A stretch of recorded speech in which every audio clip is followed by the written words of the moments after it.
الحمد لله رب العالمين وحده لا شريك له ولا شيء يعجزه ولا إله غيره قديم بلا ابتداء دائم بلا انتهاء لا يفنى ولا يبيد ولا يكون إلا ما يريد لا تبلغ الأوهام ولا تدركه الأفهام ولا تشبهه الأنام حي لا يموت قيوم لا ينام أشهد أن لا إله إلا الله وحده لا شريك له وأشهد أن محمدا عبده ورسوله اللهم صل وسلم وبارك على سيدنا محمد وعلى آله وصحبه وسلم سبحانك لا علم لنا إلا ما علمتنا إنك أنت العليم الحكيم اللهم علمنا ما ينفعنا وانفعنا بما علمتنا وزدنا علما رب اشرح لي صدري ويسر لي أمري واحلل عقدة من لساني يفقهوا قولي أما بعد.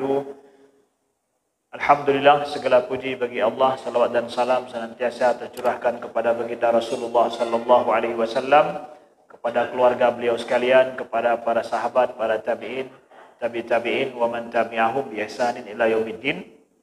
Kemudian penghormatan kami kepada seluruh guru-guru, tengku-tengku, abu-abu dan seluruh para jamaah yang berhadir di Masjid Baitur Rahman Lok Semawe. Alhamdulillah Allah perjumpakan kita kembali di bulan Safar ini, masuk bulan baru sebelum masuk Rabiul Awal. Kita melanjutkan kajian kita, pembahasan kita tentang kitab Al-Isyarah ila Madhhab Ahlil Haqq, pembahasan tentang masalah akidah yang dituliskan oleh imam besar, seorang imam yang terkenal dalam mazhab Imam Syafi'i, Abu Ishaq Al-Shirazi, yang beliau meninggal pada tahun 476 Hijriah rahimahullahu ta'ala. Nah, kita sambil meniatkan i'tikaf di masjid, kemudian kita niatkan menunggu solat, dan selanjutnya sama-sama kita meniatkan untuk menuntut ilmu. Kita melanjutkan pembahasan malam ini, insyaAllah mudah-mudahan selesai pembahasan tentang masalah al-ilahiyat atau masalah ketuhanan. Kita berbicara tentang masalah yang Imam Abu Ishaq Al-Shirazi menuliskan, permasalahan akidah dari sisi ilmu akidah yang banyak diperbincangkan oleh orang masa hidup beliau pada abad kelima atau akhir abad, abad kelima, akhir abad kelima. Jadi dalam kitab ini beliau tuliskan apakah semua masalah akidah? Enggak, bukan semua masalah akidah, tapi isyarat terhadap akidah yang benar menurut Ahlul Haq dalam masalah-masalah tertentu yang diperbincangkan masa beliau. Jadi apakah bicara dari masalah Allah sampai hari kiamat semuanya? Enggak. Yang beliau bicarakan dalam kitab ini hanya masalah yang diperbincangkan, yang diperdebatkan, yang mungkin disalahpahamikan oleh sebahagian orang yang hidup pada masa beliau. Hanya itu saja yang beliau bahas. Yang beliau ingin menjelaskan mazhab Ahlul Haq dalam masalah ini apa yang diperbincangkan. Nah, jadi yang telah kita bahas, topik-topik yang sudah kita bahas itu adalah topik-topik yang ternyata itu juga adalah topik yang santer dan banyak dibahas pada zaman masa beliau hidup. Nah, jadi kesimpulan akhir yang akan kita dapatkan dalam pembahasan malam ini itu menutup masalah perbincangan tentang ketuhanan sifat Allah dan apa saja ayat-ayat yang berbicara tentang sifat Allah dan bagaimana pendapat mazhab Ahlul Haq dalam hal ini. Qala rahimahullahu ta'ala wa nafa'ana Allah bi'ulumi fi daraini wal wajibu min dhalika an nanfi anhu ma yuaddi ila hudusir rabbi azza wa jalla thumma la nutalib bima ada dhalik kama anna na'taqid anna Allah syai'un mawjudun mawsufun bisifatihi. Jadi beliau sampaikan wal wajib min dhalik, setelah beliau berbicara tentang masalah ayat-ayat yang diperbincangkan innallaha 'alal arsy istawa Ar-Rahmanu 'alal arsy istawa, ayat-ayat istiwa Allah yang diperbincangkan pada masa beliau, beliau sampaikan kalau ada orang yang membincangkan tentang masalah makna ayat-ayat yang seperti ini, kata beliau wal wajib min dzalik, yang wajib untuk kita yakini dari belakang semua itu atau dari semua ayat-ayat yang seperti itu, an nanfi anhu ma yuaddi ila hudusi rabbi azza wa jalla, kita menafikan segala bentuk pemahaman yang bersifat baharu atau pemahaman yang ada penyerupaan Tuhan dengan makhluknya yang baharu, wala nutalib thumma la nutalib bima ada dzalik, dan kita tidak dituntut lebih daripada itu, kata beliau. Jadi apa saja ayat-ayat di dalam Al-Quran atau hadis-hadis Nabi yang diperbincangkan, wajib bagi kita dalam memahami ayat-ayat itu, kata beliau, kita nafikan semua pemahaman yang ada makna hudus, makna baharu pada Allah Subhanahu wa taala.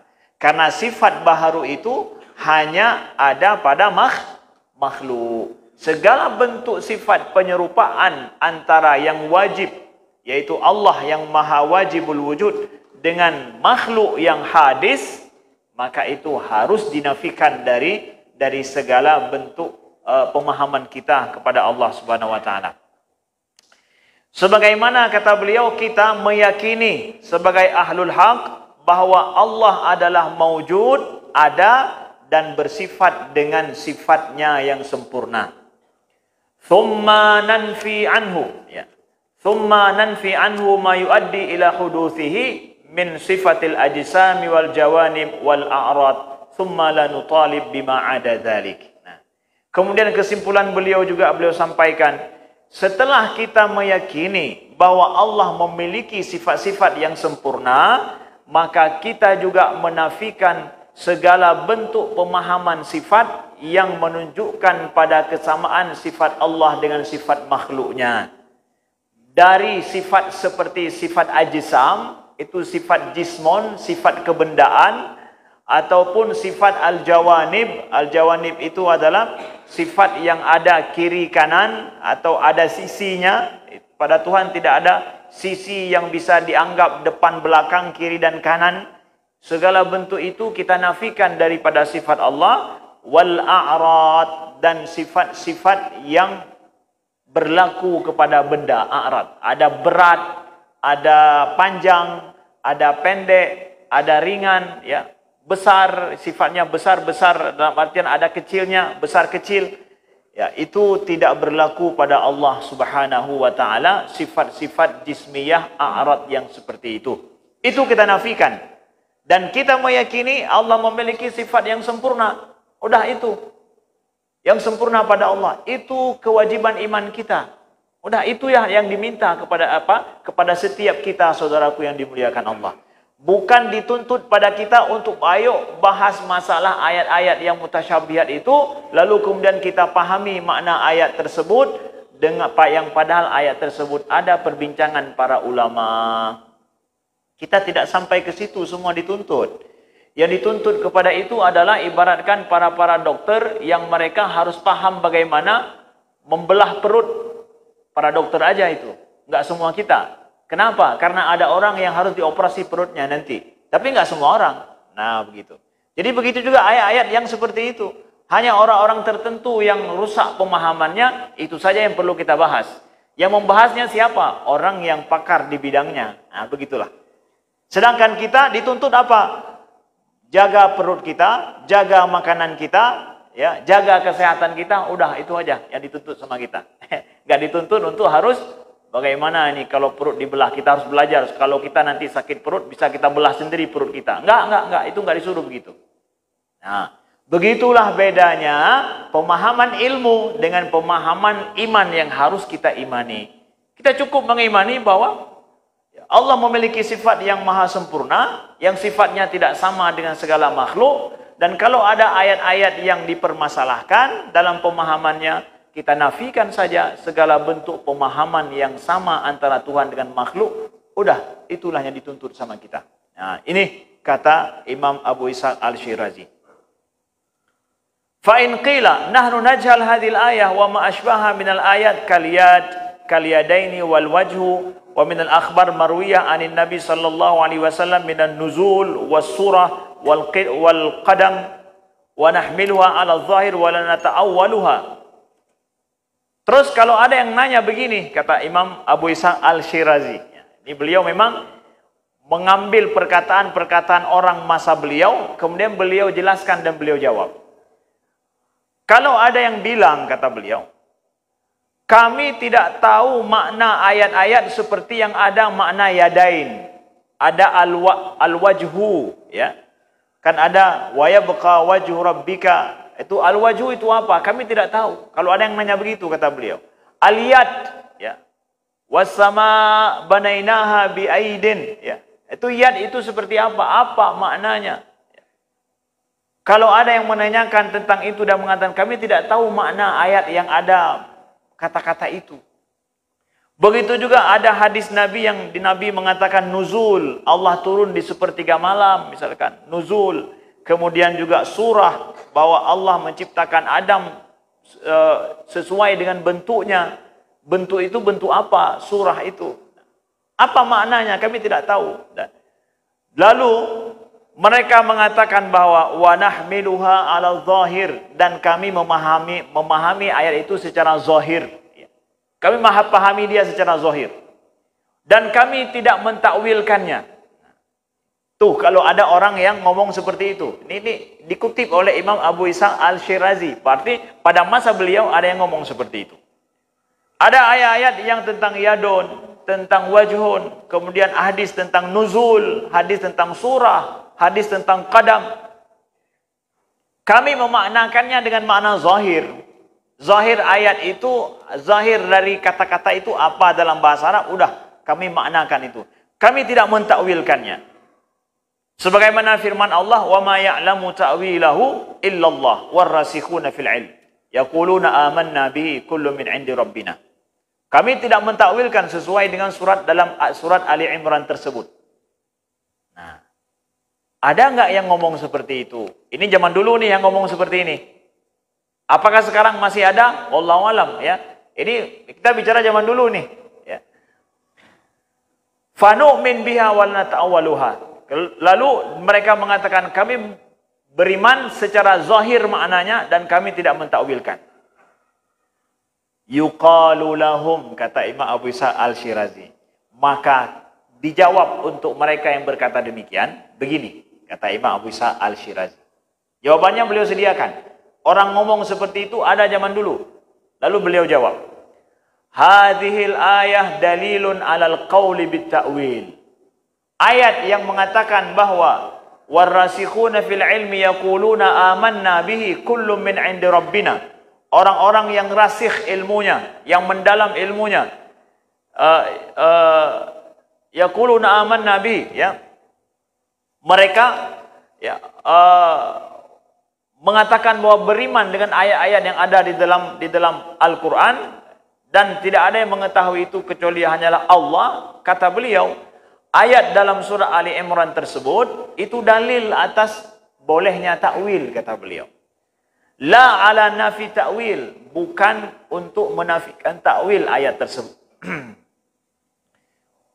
Wad dalil alaihi, dalilnya apa, kata beliau? Kok ayat itu menunjukkan pada boleh takwil? Nah, ini kan makanya kita ke dalam mengambil sebuah ayat untuk menjadikan sebuah bukti pendapat kita, hargai enggak orang lain, ulama lain ada berpendapat enggak sama dengan kita enggak?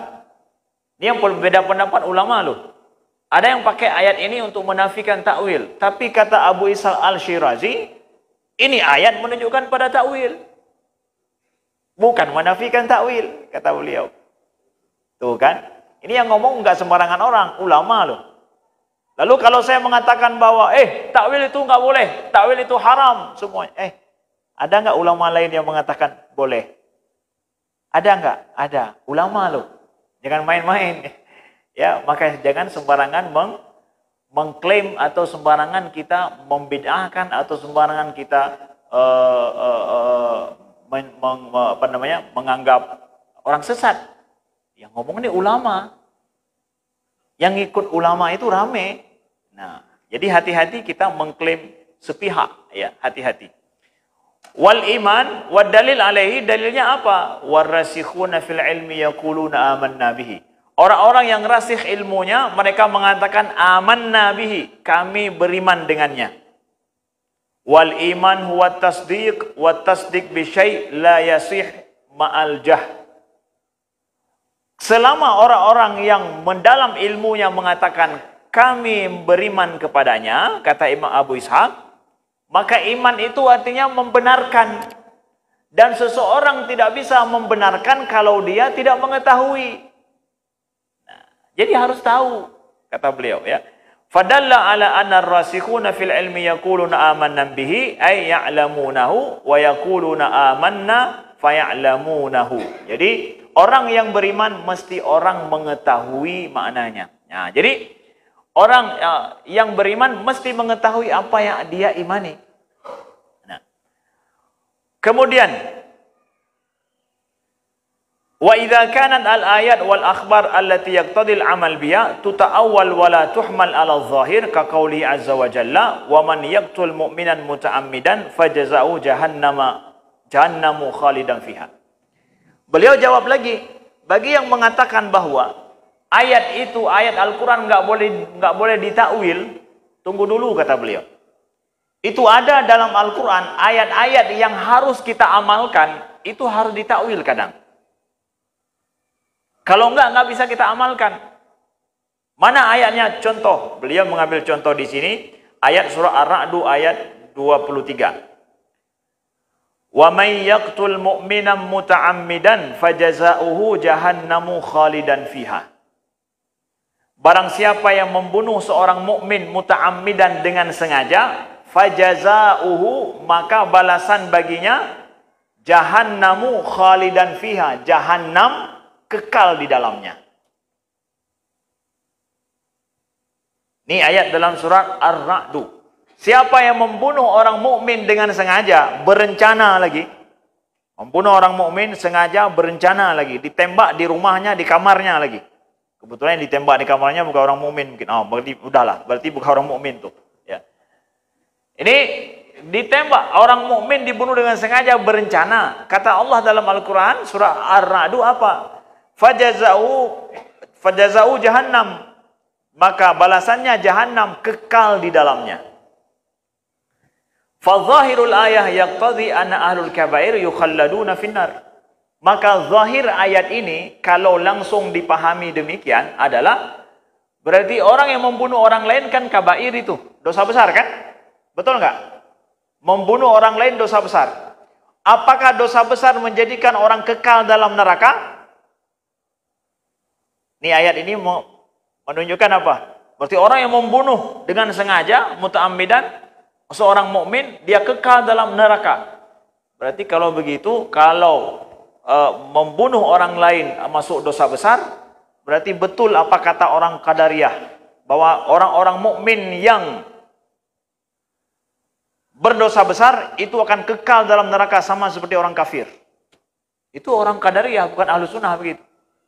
Ahlus Sunnah orang mukmin walaupun dia berdosa besar, tapi dia tidak kekal dalam neraka. Ayat ini, siapa yang membunuh orang mukmin dengan, itu orang mukmin bunuh orang mukmin dengan sengaja ya, dia akan masuk ke dalam neraka khalidan fiha. Ini kalau dipahami secara zahir, berarti orang Qadariyah betul tuh. Ini buktinya khalidan fiha. Nah, na'udzubillah ya. Wa yuaddi ila dzalika qauli bi madhhab al-qadariyah fala budda min ta'wil hadhil ayah fayakunul murad. Maka ayat ini harus ditakwil, kata Imam Abu Ishaq Al-Shirazi. Takwilnya seperti apa? Wa may yaqtul mu'minan muta'ammidan liqatlihi mustahillan lidamihi wa kadzalika fi qaulihi alaihi salatu wassalam. Nah, jadi takwilnya apa? Barang siapa yang membunuh orang mukmin dengan sengaja dan menganggap halal membunuh orang mukmin, baru dia akan kekal di dalamnya. Dia menganggap halal darah orang mukmin dan halal membunuh. Menghalalkan yang haram bisa jadi kafir itu. Mengharamkan yang halal bisa jadi kafir juga. Menghalalkan yang haram, mengharamkan yang halal itu bisa menjadi kufur seseorang. Yang wajib dianggap tidak wajib bisa jadi kufur. Nah, kalau jadi kufur baru dia masuk dalam neraka khalidan fiha. Maka takwil ayat ini apa? Barang siapa yang membunuh orang mukmin dengan sengaja dan menganggap halal membunuh orang mukmin, nah, baru dia kekal di dalam neraka. Ini takwil nih, berarti keluar daripada makna zahir ayat. Nah, makna zahir ayat. Makna zahir apa, Ustaz?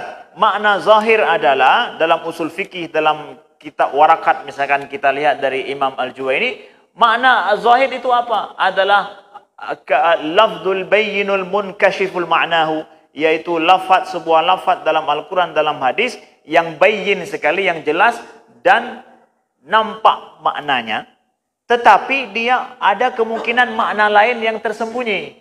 Nah, kalau kita mengartikan misalkan itu singa, kata singa, makna asli yang tertangkap sama kita apa? Yang garang itu, binatang punya ekor, kemudian punya taring, kemudian itu makna, itu zahir. Tapi di belakang makna zahir ada makna tersembunyi. Singa itu kadang juga dipakai untuk orang. Tapi orang yang apa? Gagah, berani, tunggang, kloprip, nyentingan.